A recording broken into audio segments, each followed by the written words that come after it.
Welcome to the Toffee Blues, your source for all things Everton, and welcome to the live deadline day show, which is, we've got just under 2 hours left of the transfer window, and it's looking pretty, let's be quite honest, pretty bleak. Obviously, new manager in yesterday, probably should have been in a week earlier. Well, if in Owen's case, it should have been in about 2 years earlier, but yeah, we're down to the final minute of the deadline and not a lot of business at all. In fact, the only business so far appears to have been the transfer of a banner against the board being transferred onto a fence outside Finch Farm, and that's about as good as interesting as it's got, really. So we'll get straight onto it, and that boy's straight into the chat with Deitch has his work cut out. He certainly does. I mean, we were saying on the announcement show last night, me and Owen, we were saying that if anyone's going to be able to get us out this mess, it will be Sean Dyche. But we were saying then we need the striker, and it doesn't look like the latter's going to be delivered. It's not looking promising at all. Yeah, it's just looking through the nothing really looks to be happening. There's some random issues with some random little random links to Andre Ayew, which I do really really take offence to that one. That's like not going to work. He's not coming. There's links to Mateta from Crystal Palace, is there? Yeah. Any listener to a particular Crystal Palace podcast like I am, know some of their opinions on Jean-Philippe Mateta, so we've messed them up. We are really in trouble. It was good. Paul's just joining the show as well. Welcome to the show, Paul. We're gonna. Okay, boys. It's really the mood's obviously really jolly at the moment. We've made so many signings today, and yeah, mate. I'm a little bit late because I've been on the phone cold calling people, seeing if they'll let Everton have anybody. I mean, it's more than the Everton board are doing to try and get players in the door, isn't it? So, how's the old lady next door? She signed on you. The old lady next door? No, she's down in London having a cup of tea with Ken Wright here and all about Boys' Pen. Yeah, the Boys' Pen and Davidson and getting his shoes pissed on and all things like that. All the classic Ken Wright stories that he tells you to have you believe that he knows best for Everton and that he shouldn't be liked. Maybe we had Andre Ayew. Just having the 10. We're half an hour away from Delios here.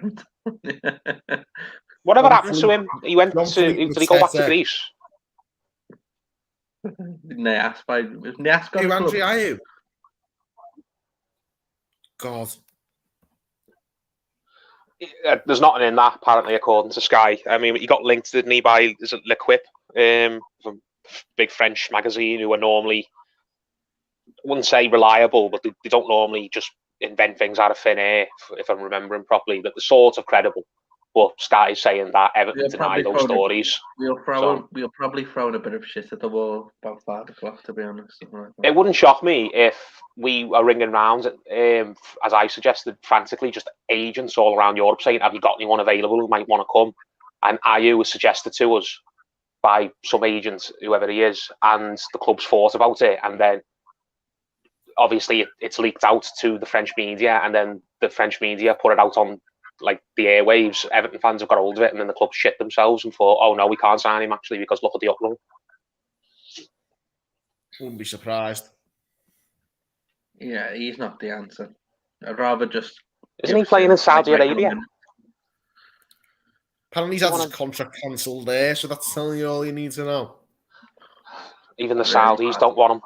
Jesus. What, did he stand up for women's rights or something? Or that's why they've liked him. This is, I don't know. We've got our strikers and Mope and Calvert-Lewin.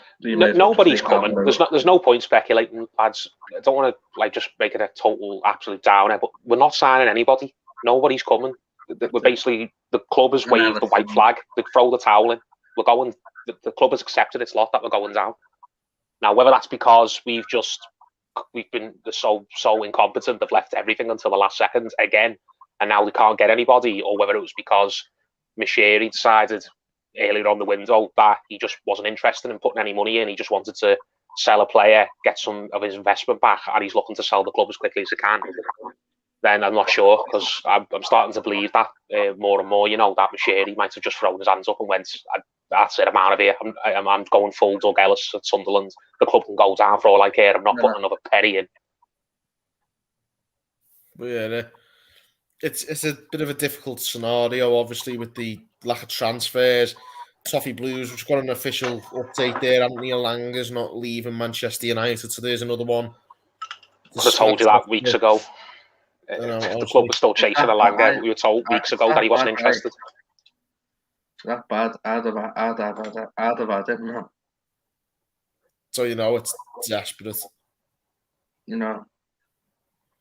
Gavin Cunningham saying here, pretty good point as well. All the teams around us have beat us the last few weeks, and they've all signed players today. We are 100% down after today. Well, I would say. Sad to agree with him, but yeah, it's what I've just said. As far as I'm concerned, the club's accepted its lot. The club has accepted there's no getting out of this, and they're not even going to try. They're not even just going to, in their minds, waste money. But in our minds, they're not even going to put up any sort of fight, and that's just unacceptable. The club won't, but I fully believe the fight will come from Sean Dyche and his coaching staff. And mate, he'd have to be. He'd have to be Sam Allardyce in his absolute prime, mixed together with Diego Simeone on his best day to somehow shit out Everton's way up to staying up this year. Sam Allardyce used to get players everywhere. He used to go in January, so he'd be better than that. You know what I mean. We'd have to just play the most. If we have any plan to staying up, we'd have to get so many cheeky, dirty, sneaky 1-0 wins, 2-1s, and we might get a handful.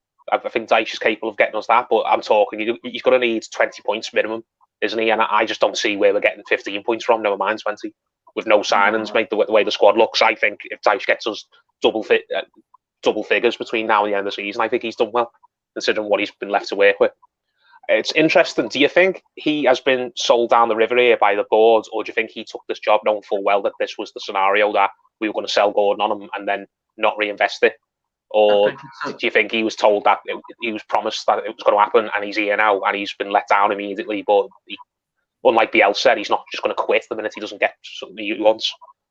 I don't know, because I don't know. I don't think. I don't know is the honest answer. I don't think he's been completely lied to, but I don't think.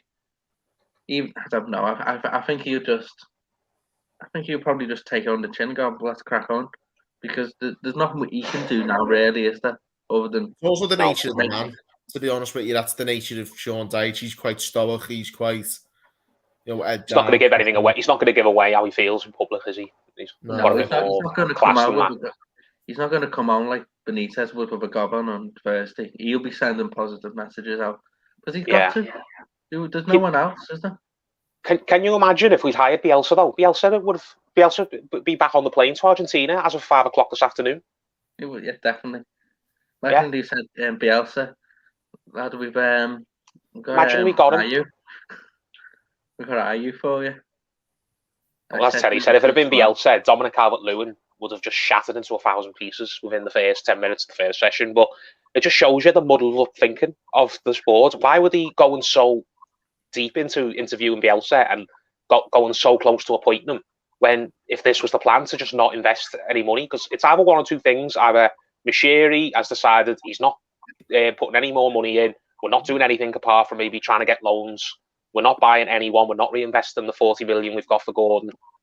It's either that, or they've left everything until the very last second again, and we've basically been caught with our pants down. And that is just an incredible amount of incompetence, even for Everton's board. It's one of those two things. And if it's the first one, what were they wasting the time even talking to Bielsa for? Bielsa would have just quit on on his second day, probably, when he found out there was no signings coming in. The one positive I'll give something we've got to is I've seen Sean Dyche go into a meeting. I went there, but I've heard Sean Dyche go into a meeting with the old board at Burnley and asked to remodel the club and for a budget and age profiles and all the rest of it, and him to come out with Dale Stevens for $500,000. So if he can take down the chin and keep a worse team up, I'm hoping he can work some magic here, but I'm not. It's one of them, mate. I'm not even putting any pressure on Sean Dyche. Yes, he's kept up Burnley sides that on paper look worse than Everton's, but he wasn't competing against sides which are so far ahead of his Burnley side, which all these teams are going to be ahead of Everton now, that they've all went out and bought and strengthened. The gap has never been that big. He was managing some really rubbish Burnley sides, but he only had to finish above some really other rubbish sides as well, like Sunderland and Swansea and Southampton, and who else have gone down? Watford. Do you know what I mean? It's not going to be as easy as it was for him all those other years that he's managed to pull the rabbit out the hat as it's going to be getting this Everton side above the likes of Wolves and Southampton and Bournemouth and Leeds now that they've all strengthened and actually got out and puffed the chests out a bit rather than just meekly accept where they are. Yeah, I'm not really feeling the positive vibes tonight. But I'm sure as by the time Saturday comes, I might be back on it, but I'm really struggling tonight. Have the protests started at the Finch Farm? I only saw one or two images. I think that's absolutely fucking ridiculous myself. I know. Really? Yeah, James. I've seen pictures of a banner getting held up outside the gates with the cars driving. It's got Ken Wright and Sherry's faces on it. Yeah. I know no one's coming in, but they've just answered them the excuse they needed now. Oh well, we were speaking to a few in the last minute, but they were unnerved by the protests at the ground. That's it. I know. I get what you mean when you say they've given that excuse to the board now. But honest to God, if the board tried to use that excuse and anyone believes it, then mate, I've got a boat to sell them. Genuinely, I don't believe the fans will. But no, I know they're not. The fans probably won't, but the media and them that just creates more toxicity. And when we need to at least be behind the team to give them a chance of winning, because like I said, we need 20 points. Do you give it? My point is though, does any fan at this point give a shite what the media think when they're sticking up for Ken Wright and company? They've been sticking up for him for absolutely years, especially in the last few weeks, even as all this has been happening. If the media are not going to hold the board to account now, why would they suddenly start doing it? If they haven't held them to account before now, why would they suddenly start doing it after tonight? I just don't give a shite whether the media just suddenly turn on Everton fans. They're not interested in what Everton fans have got to say anyway. They've never liked Everton fans in the first place. They're not on our side anyway. They're not backing Everton fans' efforts and the campaign to make change happen at the club. They're already nailed their colours to the mast and supporting what's going on. In the decline for the past decade, in my opinion.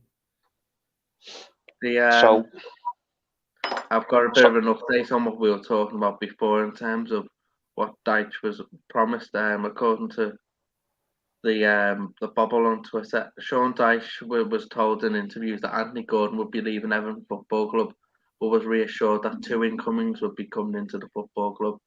Everton had to sign anyone. What would the Everton board do? Lie through the teeth normally.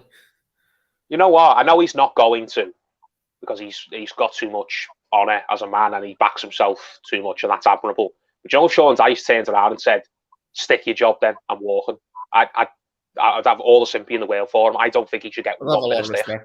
I know he's not going to, but if he did do that, I'd clap him as he walked out.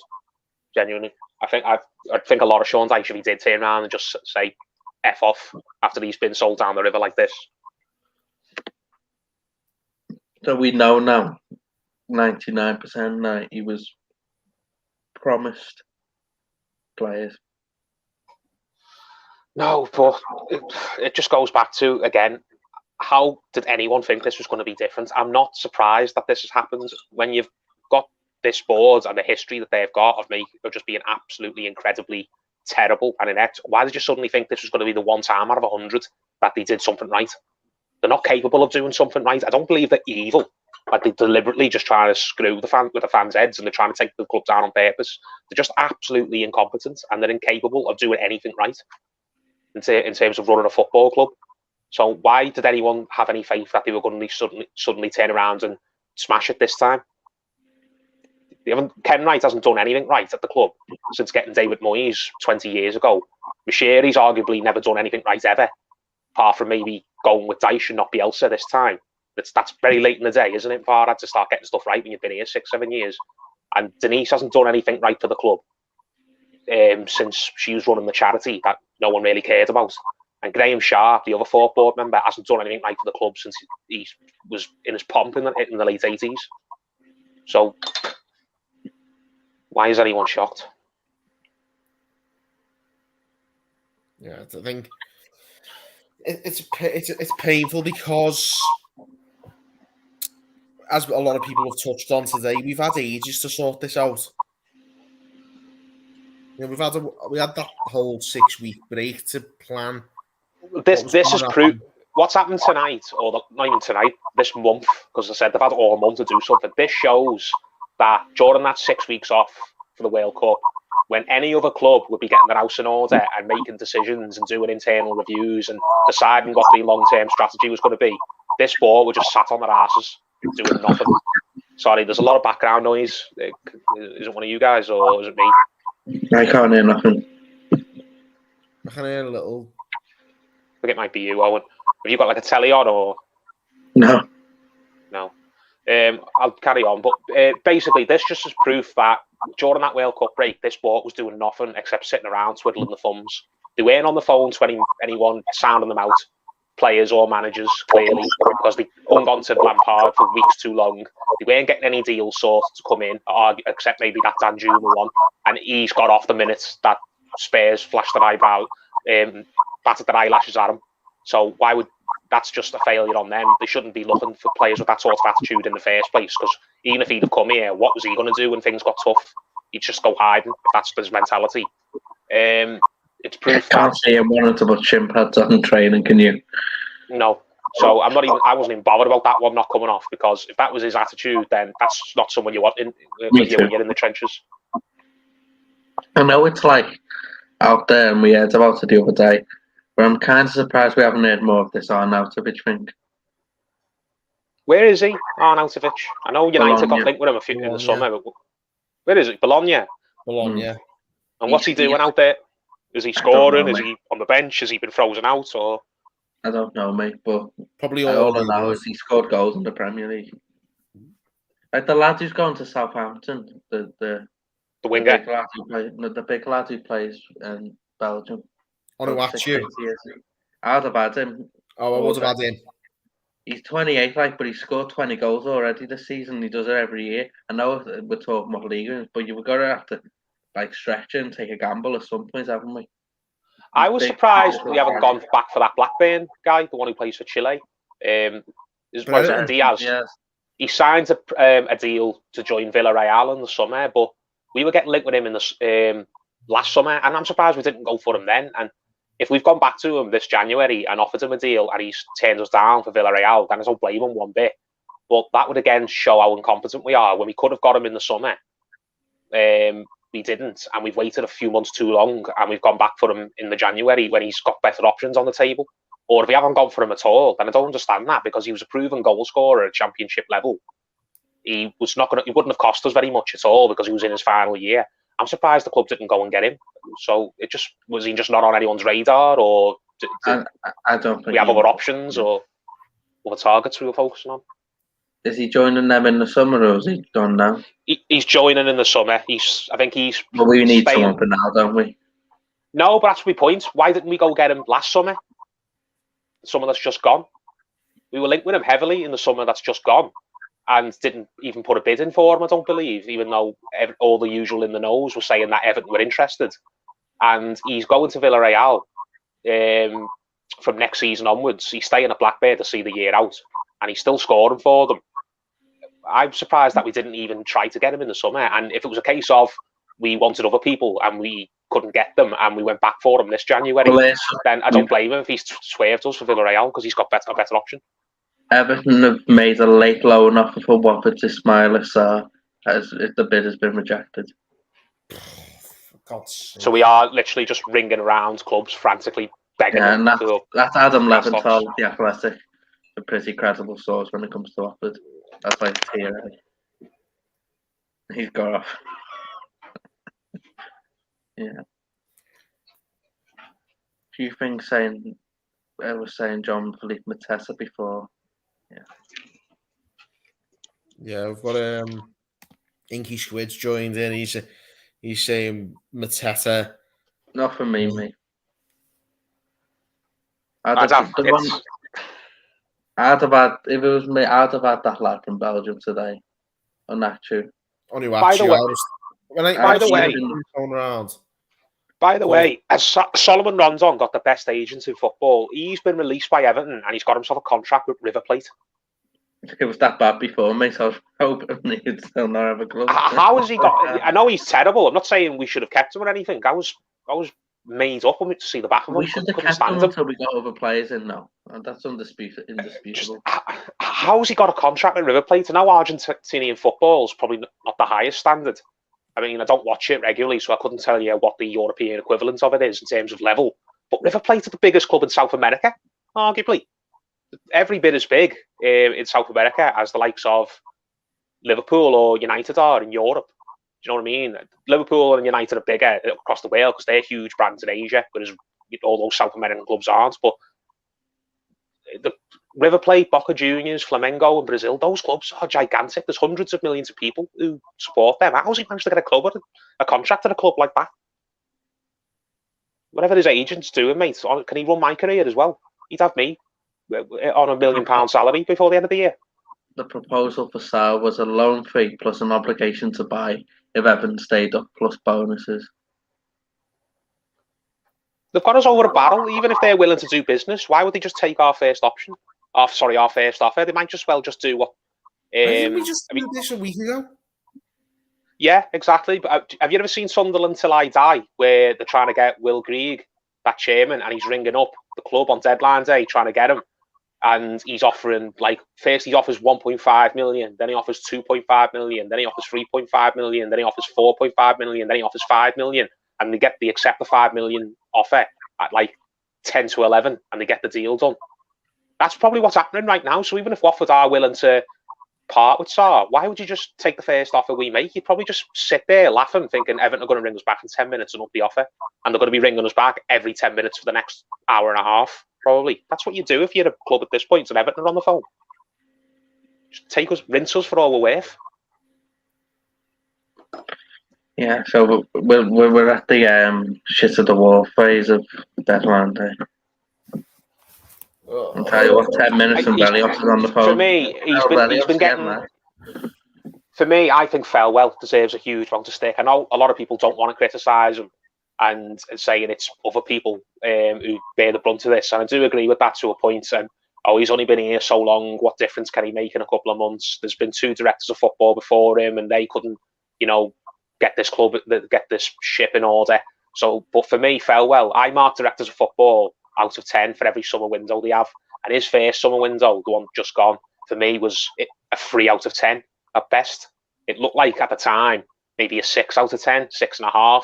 We didn't really get the striker we wanted, but we improved ourselves at the back, and we thought we'd improved ourselves in midfield. But it's played out that we haven't improved ourselves in midfield at all, really. And the defence is still not good enough overall. For me, Felwell needs. What's Felwell been doing between now and the summer? When it turns out that the summer business wasn't adequate enough, he will have known since October, surely, that he needs to have a busy January, and he's not had one at all. He's not done any business. So what's he been doing the last couple of months? Probably sat on his ass, sat at Finch Farm scratching his ass by the look of it. Inky Squid here said, Felwell's done sod all this window. He's left it way too late, anticipating a new manager and not on players. It's been awful. What I will say to caveat there is, though, this is the 3rd director of football we've ended the sort of various transfer windows with, and the eye has gone onto them. I just think it's so difficult to be a director of football or everything. I'm not willing to say sack Felwell or anything like that, because whoever will replace him will encounter the same issues, and what's the point? I'm just at the stage now But whatever happens this season, I'm just leaving probably Farewell and definitely Sean Dyche to it. Just let them get on with it. I think that's what Mashiri's probably done. But that's if I had to guess what's been happening, I think Mashiri's just decided I've had enough. I'm not putting any more money in. I'm getting that fee for Gordon. I'm taking that 40 million, and whether he's putting it in his back pocket, whether he's giving it back to he's giving it to someone he owes it to, he's putting it into the stadium. I don't know, but I think that's what's happened. He's gone with Dyche. He's probably told Dyche, "We'll try and get you a couple of loans, but don't expect any permanent transfers. Don't expect the world, basically. And your job is basically just to do with Everton what you can for the next couple of months. If you go down, you go down. I won't sack you. You can just manage us in the Championship then." If that's what he said, then I'm not like anywhere near as annoyed as I would be if he didn't say that. Because if he didn't say that, it's like, well, we go down, we'll just flip to Bielsa in the summer. Why? But that would annoy me more in a way because you're giving nothing today. It's the lack of communication. If the board had come out and said something in the last few days, if they'd have told fans sort of what to expect, even if it was terrible, terrible news, if they'd have said there's going to be no permanent transfers, we're not looking at that, rather than us as fans hearing it second or third hand from just people in the media or reading it off people on Twitter, and you don't know whether or not they've got any credibility without naming names. If the board had come out and just been direct and said, this is what we're looking to do, this is what the next few months is hopefully going to look like, I think people would still be rightfully fuming, but people wouldn't just be as sort of so anxious about it and so sort of quick to fly off the handle. People would be mad, but it'd be more like a stewing sort of anger rather than a, oh my God, I can't believe this is happening type anger, which is what we're all feeling right now. Yeah. It's just the board don't know how to communicate. That's another on the long list of things that they just don't know how to do. The cryptic game, and I think he summed it all up pretty well here. Can't be arsed with this club anymore. It's just depressing watching my once great club slowly falling. It's just, they've just accepted that they've just accepted that they're going to let us drop. It's just ridiculous. Well, it's one of them, mate. Nothing changes at the club until certain people at the club who've been there for a long time go, and I don't care how they go as long as they do go in one form or another. Culture at the club is rotten. It's like if you were not an Everton fan, you'd be laughing your bollocks off at the culture at Everton. I don't blame any Liverpool or United or City fan, or even if you're a Doncaster fan or a Yeovil fan. If you looked at the culture of Everton and you just laughed to yourself thinking, look at the absolute state of how they run themselves. Me and Terry, we keep mentioning it. We went on the Goodison tour the week before last. It was like a sitcom. Some of the stuff that they were coming out with, and and when you actually look at what it's like inside Goodison, in the lounges and in the areas that the board members all hang around, and some of the stuff that the club staff tell you that with a straight face and expect you to be impressed, putting the Brotherhood Cup up on display in reception, putting up some cup that Unsworth won in America with the under-18s, some of the stuff that the tour guides, and I don't blame them personally, they're only telling you what they're being told to say. But some of the lines that get parroted to you, like, oh, yeah, Everton were the first to have under soil heating, Everton were the first to do this, Everton were the first to do that.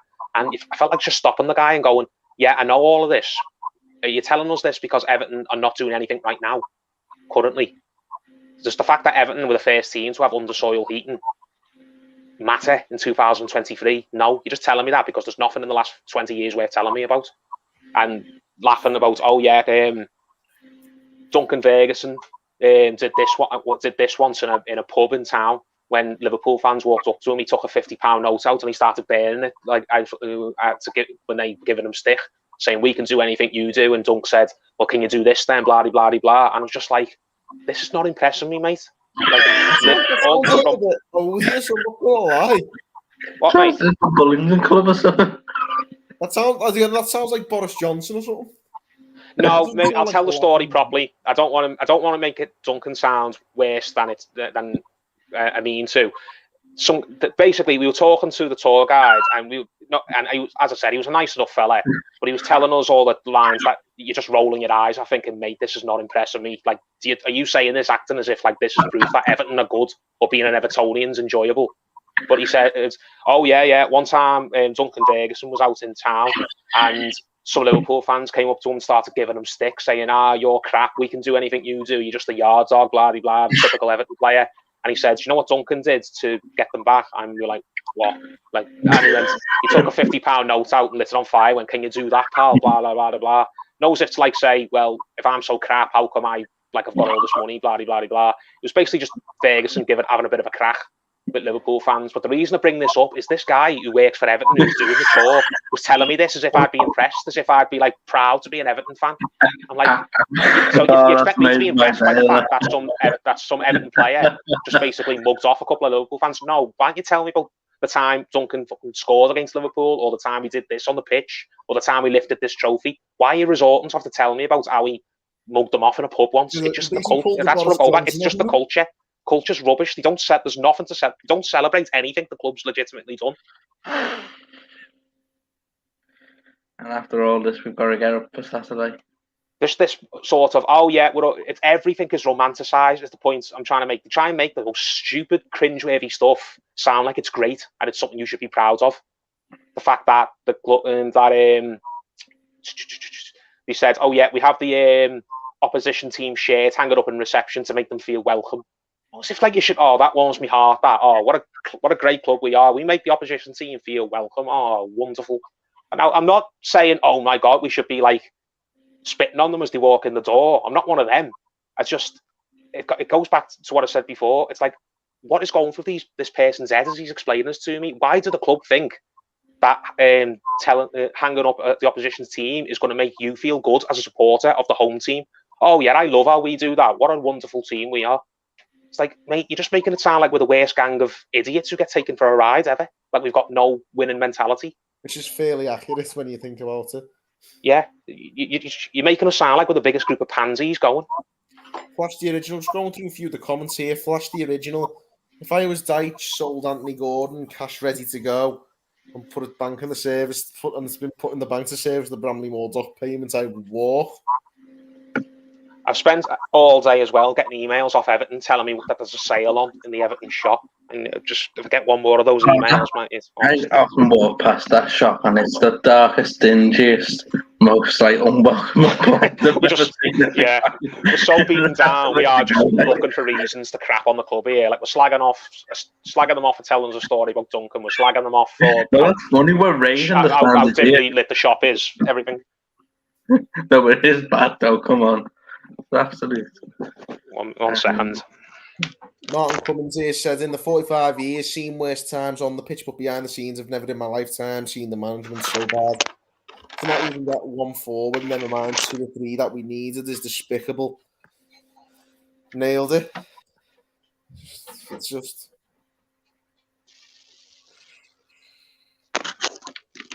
Dominic King, Sean Dyche stopping to sign autographs and take a few selfies as he leaves Finch Farm at 9:39. That's a sign that business is closing for the night here, at least. My Christ.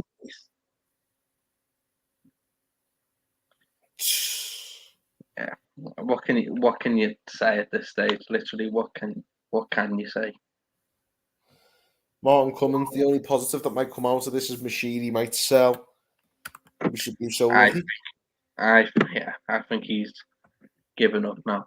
I think he's that Bielsa thing last week just drove me insane. I'm literally finding today, like I was fuming before for many reasons. But yeah, whatever. Now we'll just go with what we've got, I guess. Just mentally exhausted.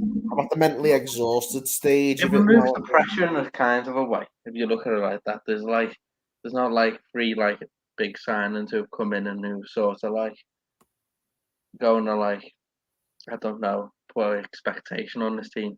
It'll just be an underdog, dogs of war mentality now, or clean sheet mentality, as we've coined plenty of times.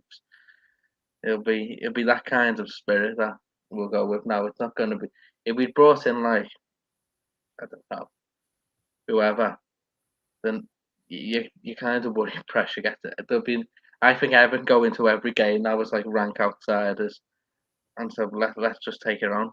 Like every game, like it's Chelsea or home. Siege mentality. That's the only hope we've got at this stage. That's literally what it's got to be. And I think that started to take shape at Finch Farm the last couple of days, but it has to, like, the players have got to give their all value back. Because the answers I've never thought were in the building when it comes to Everton. I've never thought, even when Frank Lampard was manager, let's just say I'm not a fan of. I never thought that. I've never thought that just him going would be like the answer to the sole answer to our ills. I've always thought there had to be players as well. There hasn't, but get on with it. There's nothing literally we can do at this stage. Well, Not going out the window. Deitch has left the training ground, but according to Inky Squiddy, Thelwell's still present at Finch Farm. But what that means, I don't really know. He's had 6 months, mate. 20 minutes isn't going to do much.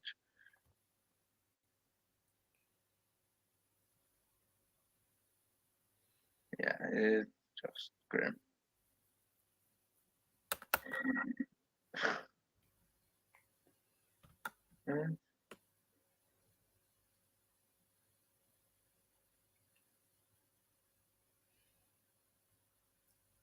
Yeah, nothing's happening here.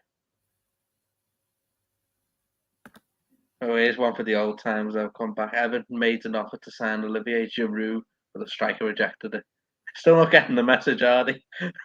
That's from the Italian website.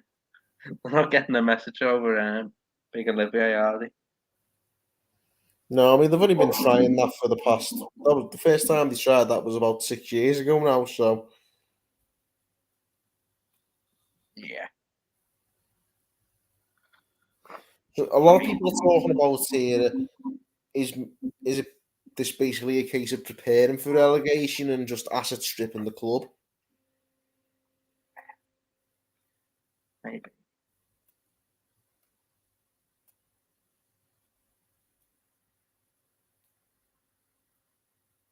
Martin Cummins is, but let's be honest. Does anyone know what Thelwell does and what connections he has? I don't know what connections he has. I know he's been given a lot of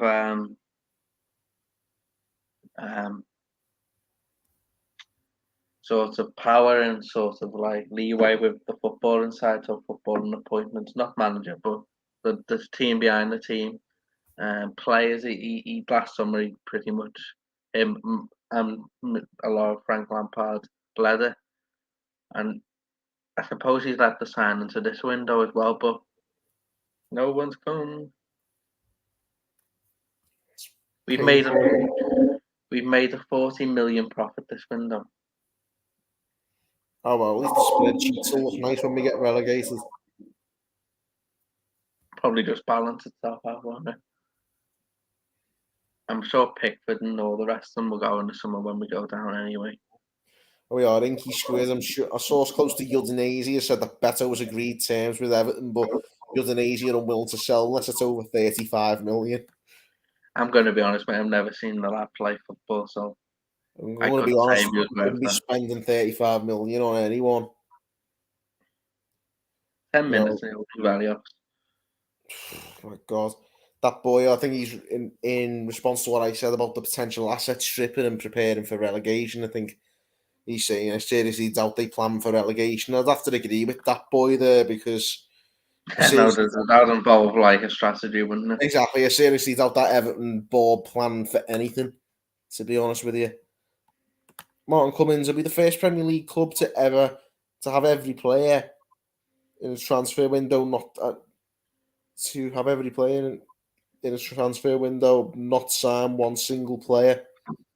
I think what he means is to literally like throw money at everyone or bids or like ESA at everyone. Been linked, I think, to every single player because we usually are anyway, even when we do sign players. We have today. Yeah, there's no one's coming now. What's this one? What's Machini's excuse going to be? We were promoted to the next stage, but backwards. I mean, you wouldn't be surprised. It's not good, is it? But what happened to Hakim Ziyech? Going to PSG apparently. Yeah. There was the hearsay where he might have been coming here. Flash the Never original happened, here saying, I'm just those worried about who we're keeping. Davis, Mina, Ghana, passengers.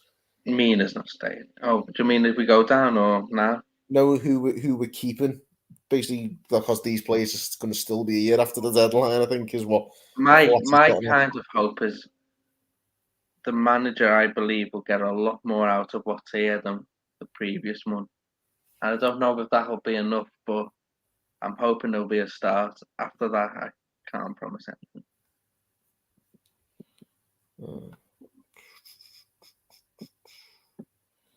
Yeah, it's not looking promising. Yeah, pretty much everyone's saying winding up business for the night now. I think my caught a message from this though is, I said it on Twitter before, is sort of, what was it? Sack the board, back the manager. And I think Definitely. that's what I think we'll have to go with now. Well, I think he's the best manager that we could have had in this scenario. Yeah, the best one who was linked. I mean, he's the best manager who'd have given us any sort of thought, to be honest. Yeah. David M's made a really good point there. The person I feel most sorry for is contract Dave. We haven't seen him for a while, have we? No, we haven't signed a player for about 3 years, have we? Exactly, yeah. It's a slight exaggeration, but yeah, what I'm saying. Martin Cummins, I think we've got the record of not signing one single player after going after 12 players. It must be in the Guinness Book of Records. Yeah. I think we've brought bids to everyone today. I mean, we are a club that... I say bids, but more soundings. Martin Cummins has got a point there, though. He's saying we're in the Guinness Book of Records, so, you know, that's something that I'm sure the revered Everton board has been trying to get in the Guinness Book of Records for years, so they're doing something right.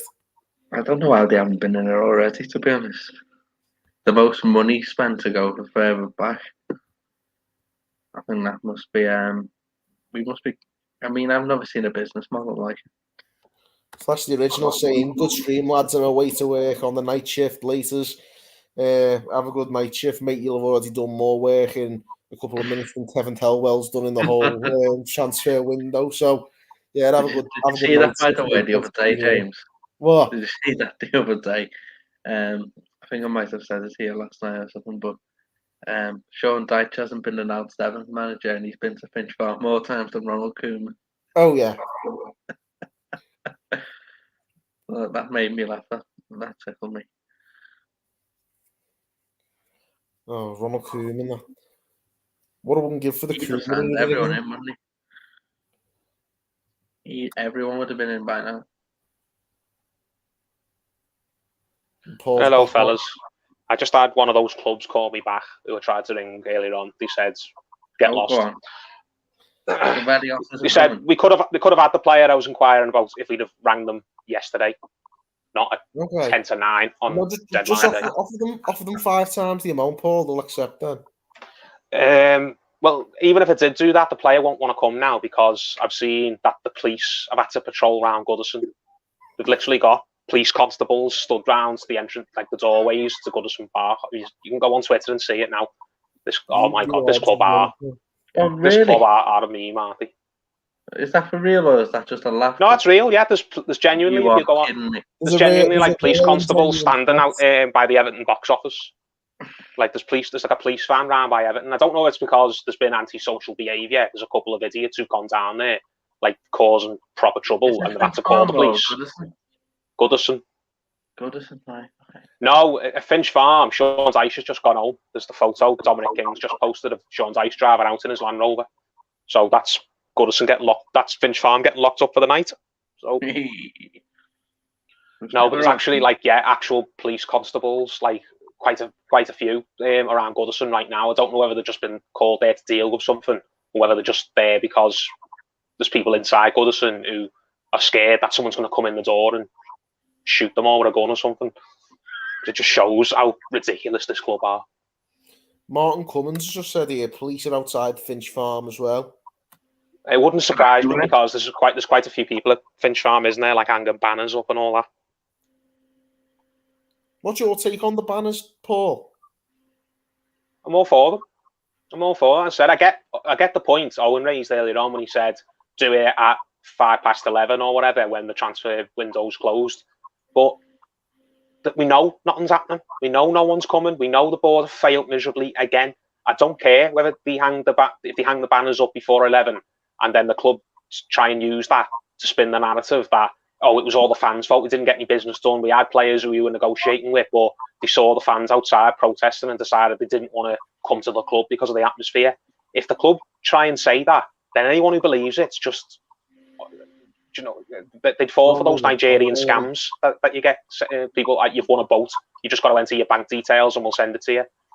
People. And that's what they sent Sean Dyche the other week.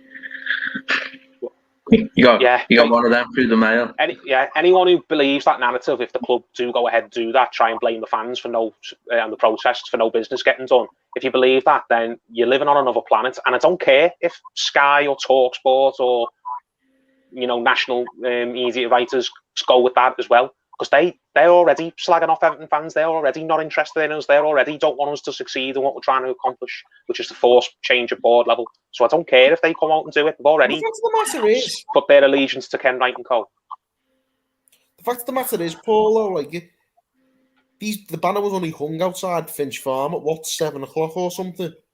Not even that. About 9. About 9, just before I jumped on. Oh, so it's about 9:00. So basically, nothing's been happening anyway. Yes, my whole point. It doesn't matter whether it goes on at 9 or goes on at 11. If it had gone on, if they'd have put it up on Friday, then you can turn around and say that's counterproductive and you're playing into the club's hands a little bit there. Put it up 2 hours before the window shuts. What business is possibly getting sabotaged 2 hours before the window gets shut? If there is any business getting done at that time of the night, it should get sabotaged because it's probably a diabolical deal.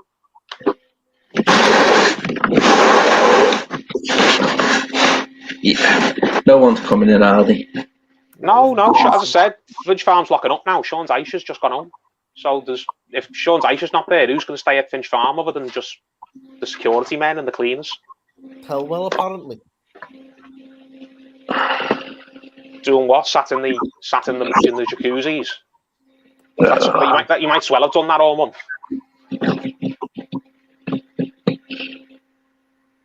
You just know it, don't you? Ken Wright will be at home right now in his wherever he lives in fucking London, Mayfair or whatever, somewhere like upscale, where he doesn't have to mix with the common people, and he'll be sat there talking to his fucking missus and to anyone else who listens to him. Why do all these fans not understand that I love this club and I do my best for this club? Don't they realise that I would die for this club and I put my mortgage up for this club and I've supported this club since 1950? Blah, blah, Is this blah. what they were saying on the tour? No, but they did take us to the room, the actual board room, and we were getting photos of it. I put one up on my timeline saying, if only they'd come outside so I can put the ball in the headlock, because we weren't actually allowed in the front door, like the actual door to the ballroom. We stood outside and it said boardroom. Talk about reading the room. What? Why did they take you there? Talk about reading the room. Why didn't they let us actually go inside? Well, why did they take you within a mile of it? Can they not read the room? Where's that Reverend board? They're just doing a job, aren't they? Because when I slag off that Goodison tour I went on, it wasn't slagging off the people who were actually working that day, who were actually having to physically walk us around. They were just telling us what they're told to by the club. But it's the fact that it's so just pathetic and tragicomic. Yeah. Inky Squid said here, Ken Wright has his glass of champagne, complimenting his own ego. He does have his own toilet. I do know that. Terry got a photo of that as well, because there is literally a toilet that says for chairman's use only.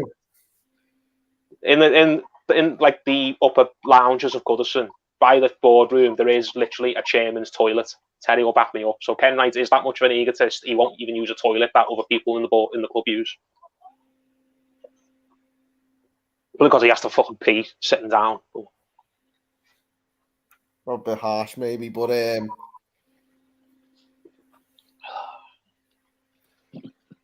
Martin Cummins in the media will spin that outside Finch Farm. The fans are there to cause trouble and kick off. Let them. That's what my attitude is. If they do that, then they can, because these are people.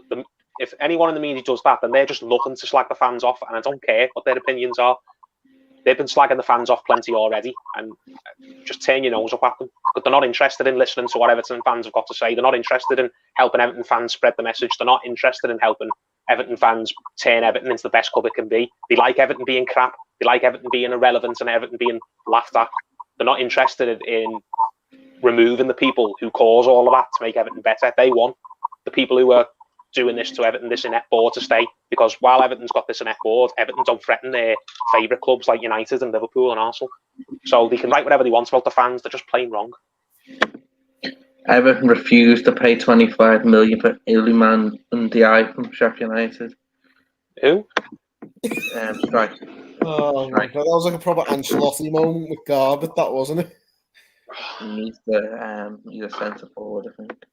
Okay, now I'm surprised we're not going to Sheffield United and asking for that Brewster, that player who loads of people insist it was great, and then he went from Liverpool and he went to Sheffield and he couldn't hit a barn door. I still think he's only scored like 2 goals in 2.5 years he's been there. Saying that he'd probably get an art. How dare I laugh at him? At least he's at a proper club. I'd take that back, actually. I'd rather be at Sheffield in his position where he is right now than be in Everton's position. Yeah, safe to say the protest is very much planned for the Arsenal game. Like I said, I'm conflicted whether or not to go to that, because part of me is angry, yeah, part of me is just apathetic now. I was all for those protests when they were first getting done years ago by the Blue Union, and I joined in the ones, the 27 campaign organised originally about a year or year and a half ago, and just each and every time when I saw the reaction, the fact that the majority of other fans were just either not listening to you, or in some instances just pure abusing you and telling you how stupid you are and you should shut up, it's just put me off the idea. That's made me have a limited amount of sympathy for all.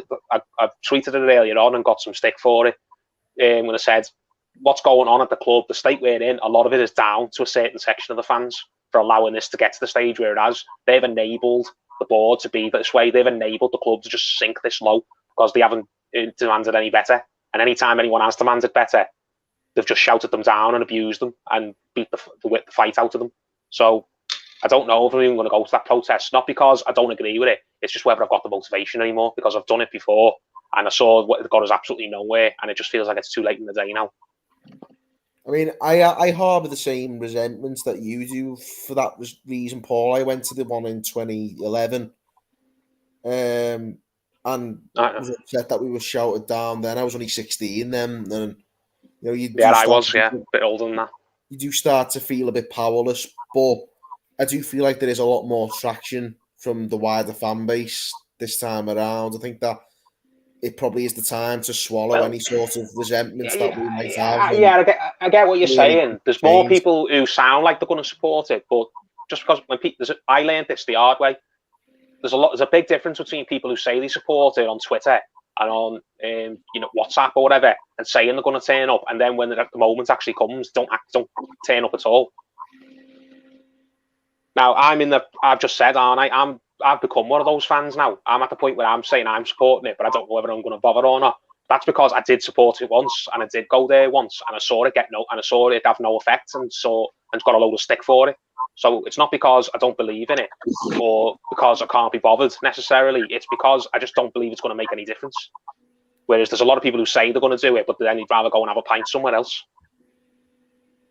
So someone's just put on. I think it might have been on social media. I'll just check back through. It might have been in the comments here. It was on social media, and someone's put, "Can we just all start emailing our MPs to try and find links between Mashiri and Russia so we can get him sanctioned?" No, because if Mashiri gets sanctioned, then might as well just drop a bomb on Bramley Moor that's getting built. Might as well just take a crane and start smashing it down. Because if he gets sanctioned, then there's not that doesn't get built whatsoever, does it? That's probably why he's not willing to spend any transfer money. Why he's took that 40 million. as I said, he's probably decided I've spent enough money on this already. I'm already committed to spending more money on this bloody stadium, which is more expensive than I was told it was going to be. We were all told that Denise Barrett Baxendale had secured all the steel to get it made for a really low fixed price, and it wouldn't cost us any more than, I think 500 million was the figure that got bandied about. That might be wrong, but apparently we'd done all the accounting, we'd done all the cost checking. We knew exactly how much it was going to cost us, and not a penny more. And then he said in that interview the other week, I think it was with Jim White on TalkSport, that it was going to cost us an extra 200 more million than we thought it was going to. And that's coming directly from him. It's not coming from Kenwright or Graham Sharp, or it might be coming from Usmanov, but it's coming from who it normally comes from. So I don't blame him if he's saying, I've been told that I've got to pay 200 million more for this stadium and I want to sell it anyway. So no, you're not having that 40 million to go out and buy some player from Watford with it. Or are you? Someone quote tweeted the Sean Dyche leaving Finch Farm tweet with, I think Felwell was in bed at 6:30. No, he might as well have been, mate. Like I said, for all the good he's done this month, he might as well have just been sat in the jacuzzi eating shrimps or gone on holiday somewhere. So I was all for not really tarring Felwell with the brush. I was happy to just throw it all on top of Kenwright and Misheri and whoever else has got the fingers in the pie, like Kia Jarabshin. But for me, Felwell's let the side down massively since he's come in as director of football. I know he's not been here long, but that summer window that he was directly responsible for, whether he was doing the deals or not, he's the director of football, therefore he carries the can. It comes with the job title and the paycheck you get. That summer window was disgraceful, and you had to do something to try and undo the damage and correct it a bit in this January window, and you've actually had an even worse January window than you did the summer window, which was, I thought that would be impossible, given the state that we were going into at the start of the month. So for me, I know he's not going to get sacked, and I don't, as you said earlier on, I don't see who else is out there that we could go realistically get as a director of football who'd come in and just hit the ground running and would even want to come in the first place. But for me, Felwell's done nothing to suggest that he's the answer to any of our problems. For me, he's just another, so far, he's just looked like another Steve Walsh, just hopelessly out of his depth. Well, I have, long before all this, I haven't been an admirer, to be honest, for a long time. But I'm at the stage now where I think that what is the point? Yeah, just apathetic. No point getting angry now. Yeah, I've seen this time and time again with directors of football. I'm not a huge sort of zealot or lover of the model for a start. But second of all, when they're here, they can't do nothing. For me, they're either useless or ineffective, which means either way, what's the point? Or hamstrung, yeah. They're either really, really bad, or they're not allowed to do the job they want to do, which was, I think Marcel Brands was a bit of both. I know Brands splits opinion even now, but I think Brands was overrated, if not crap, definitely overrated, and he was hampered from doing exactly what he wanted to. But Paul, if you look at it either way, he was good, but couldn't do his job. So he was ineffective at getting his point across. Or he was doing his job, well, that means he's useless. So then what's the point? Yeah, I agree with you, and that's why I don't stand up for him as much as maybe Arteri does, because I know Arteri was a fan of him, and he will. I think fight Brands' corner a lot more than most fans will. But it's on every one of them: Steve Walsh, Kevin Falwell, whoever it is, all useless, all ineffective, or the truth somewhere in the middle. But either way, no one can kind of persuade me that we're sort of. Well, it goes back again. What's the common factor with all of them? The board. The board. So the board are either not letting them do hiring people who are crap, or they're hiring people and then not letting them do the job. And that goes back to the whole grand scheme of things, the whole point people want to make. Nothing changes until this board goes.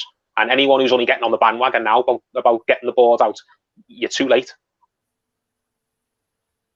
Well, I'll sort of go against that last bit there, Paul, because I don't think they are. That's just my opinion, but it's later than it should be.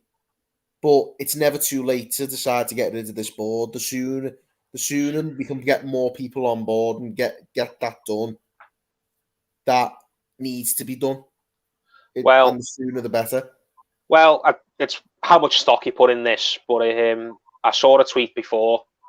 It wasn't directly from him; it was someone quoting him, and it's whether you think he's like a legit source or not.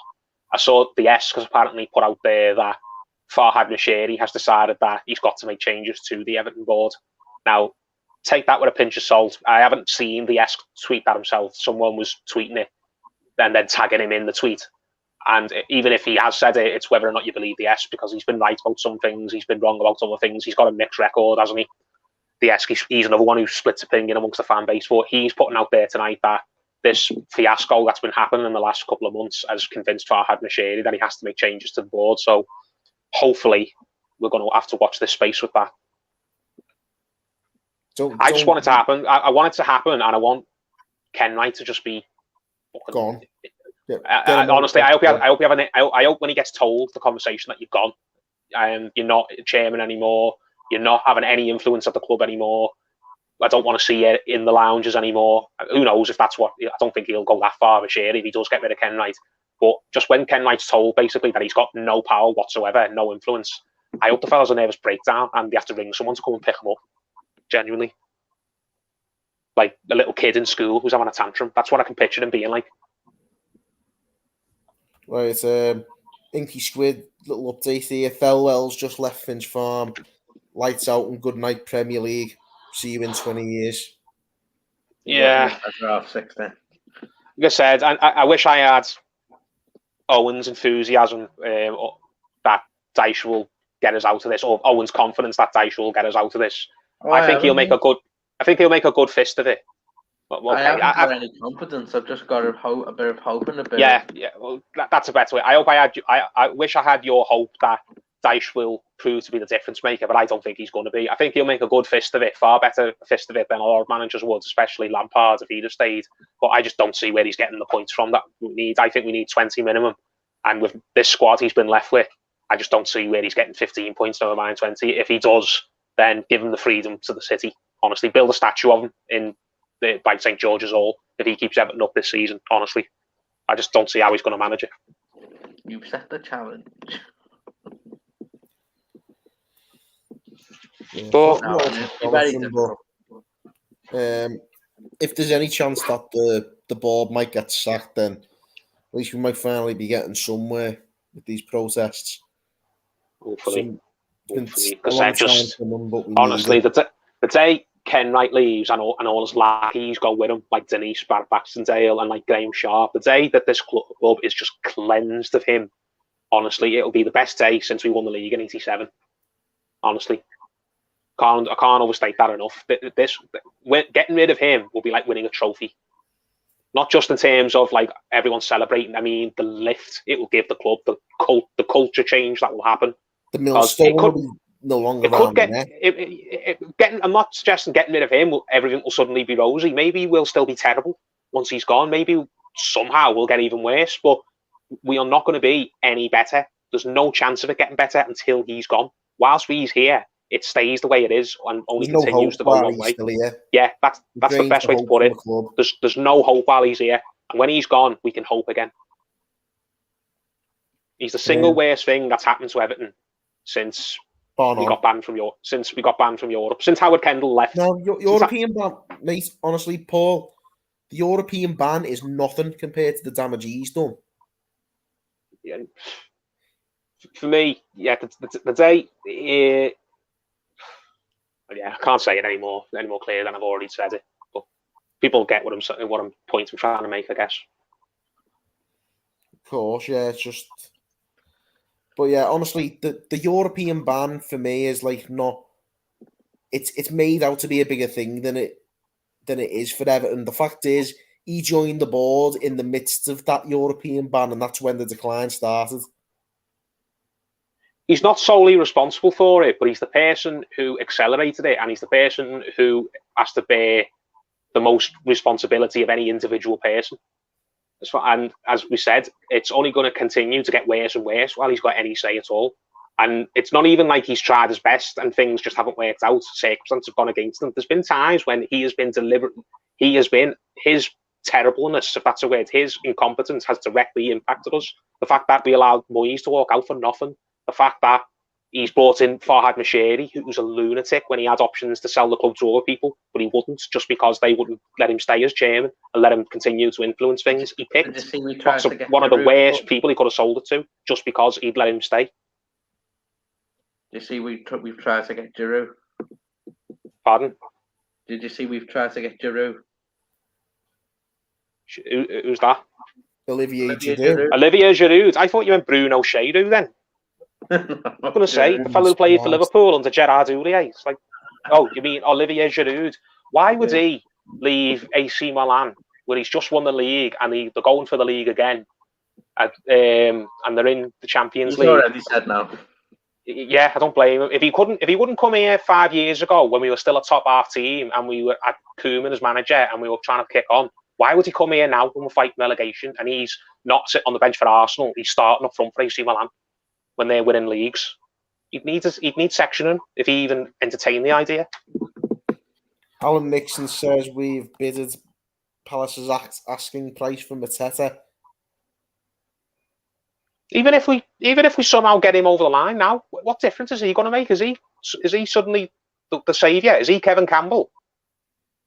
No chance. He's just a cast-off Palace player. Could come in and surprise us and do better than we're expecting, but is it going to be enough to keep us up? Is he going to get us 10 points on his own? No. Those type of players you don't get on transfer deadline day. I'm sorry. Especially at 20 past 11 or 20 past 10, whatever we're on. Yeah. Harry Wells has said here, the fact my mind is saying I'd be happy to go down if the whole board just piss off. It doesn't even feel real anymore. It's one of them, though.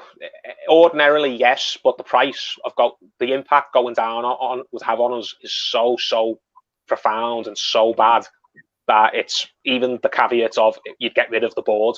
It's still a tough one to swallow because it would just cripple us, doom us if we go down. So what's the point in even getting a better board when that better board come in and can't do anything with the club because the club's just in such a bad way? Best doctor in the world can't cure someone with a terminal disease, which is what it would feel like if we went down. It'd feel like a terminal cancer diagnosis. You see that, but sides have gone down, and even they have, yeah. But they haven't got not a lot of sides have come back when they've got the financial pressures that Everton have got. All the clubs that have gone down and have got serious problems with them, like money and the lack of income. Teams like Leeds, teams like Portsmouth, they just went down and they got lost in the wilderness for ages. Some of them haven't come back.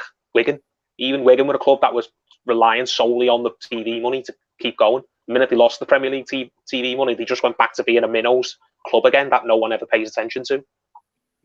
So you never know, do you? We've got probably the best manager to do well by us if we're in the Championship in Sean Dyche, but what players would he have to work with? He's not a magician. You'd probably have to look around in the Championship and the lower leagues for players who will want to come back up with us. Yeah, and we'd be every team's cup final, wouldn't we, as well? Yeah. Same what happened with Aston Villa, didn't it? And Aston Villa didn't get back up at the first time of asking. It took them a few years to come back, and they had a far better team to come back with than Everton was if we went down. They managed to keep hold of Grealish, didn't they, when they went down? We're not keeping hold of any of our half-decent players. Literally everyone who's worth a shite is going. You go down, Pickford, Onana, even players who are hot and cold, like Damari Gray, even he would go. So we'd be in a worse state than Villa or Newcastle if we went down. We wouldn't be them where we get back in 1 or 2 years. We'd be Portsmouth or Leeds. We could go down and get lost there for 5-6 years easily. See that, but Newcastle were in a bit of a bad way as well under Mike Ashley, so they came straight back. So no, but they only because they didn't have any debt under Mike Ashley, whereas we do. Mike Ashley didn't put any money in, but they didn't have any contracts they had to fulfill because they didn't break their transfer record for about 10 years. Michael Owen was their transfer signing for about 10 million or whatever it was, or 12 million from 2005 to like 2018. or something stupid like that. They didn't have loads of going down, didn't just cripple them as a business. Years, like. Yeah, they haven't got as much to lose in terms of financials as Everton do.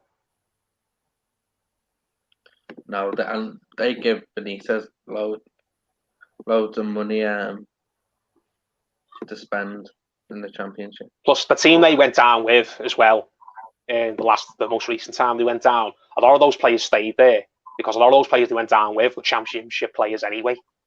Whereas we've got players who are not performing, but I've just named them. They would go and get in Premier League teams, the likes of Pickford, the likes of Onana, the likes of Tamari Gray, the likes of Tarkowski probably.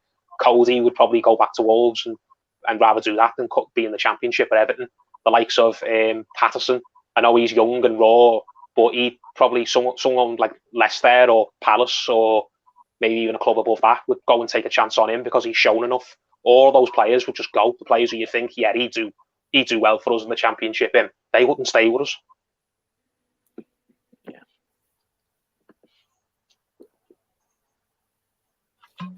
Very well. But anyway, I can't believe there's a genuine threat we could just drift off the face of the earth. I mean, that's a good way to put it. Yeah, we could just get lost at sea. We could just be a ship that goes out into the ocean and gets lost in the storm and off the map, off the radar. Yeah. And said it's all down to the board. The board, as far as I'm concerned, with the lack of business, I've just accepted that was going to happen. They've accepted the fate. They've thrown the towel in. They've waved the white flag. They've just said, yeah, that's what's happening. That's what's on the cards for us. We might as well just let it happen now to save as much money as we can. Yeah. Anyway, I'm probably going to call it a night, fellas, because right now I am in a. It's getting depressed. Yeah, there's only so much depression you can. Now He's calling it nice. Definitely. We'll finish on a bit of a higher note then. We'll finish with Tazrul Islam. But don't worry, lads, we'll have a new Roof Trust video to watch tomorrow. There's always that. Yeah, don't worry. I'm sure there'll be plenty of stadium updates tomorrow, so make sure you tune in for them. But we'll leave it at that on a pretty depressing evening, as we were pretty much expecting. Thank you so much, guys, everyone, for tuning in getting involved in the comments. Not always easy on nights like this, that's for sure. But thanks everyone for tuning in, and thanks to Owen and Paul as well for, again, same as me, just sort of stomaching it and coming on when we knew it was going to be a pretty grim and painful evening. So, we've all stuck it out together. Thanks for tuning in, guys, and we'll see you again soon. That's all from us. Bye.